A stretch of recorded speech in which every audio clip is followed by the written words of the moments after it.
আসসালামু আলাইকুম।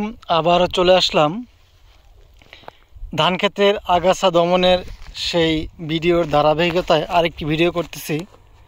কয়েকদিন আগে ধান ক্ষেতের আগাছা দমনের জন্য এখানে কৃষ ব্যবহার করা হয়েছিল।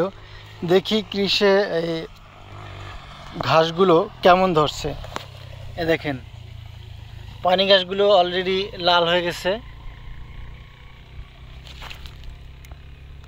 এর আগে যখন আমি ভিডিও করছিলাম তখন ধান এবং ঘাস প্রায় সেম সেম ছিল, অর্থাৎ ধান এবং ঘাসের কালার একই ছিল, সবুজ সতেজ ছিল। আর এখানে যে গোল গোল পাতা জাতীয় ঘাসগুলো আছে, এই ঘাসগুলো কিন্তু অলরেডি ধরে গেছে। এই যে অলরেডি লালচে ভাব, হলদে ভাব ধারণ করছে।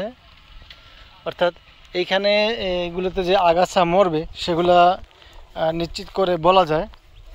আর গ্রীষ অর্থাৎ এই এই ওষুধটাতে আগাছা ধরতে অনেক সময় লাগে, অর্থাৎ 10 থেকে 12 দিনের মতো লাগে। এই দেখা যাচ্ছে ধান কিন্তু অনেক সবুজ আছে, কিন্তু ঘাস কিন্তু লালচে অর্থাৎ হলদে ভাব ধারণ করছে।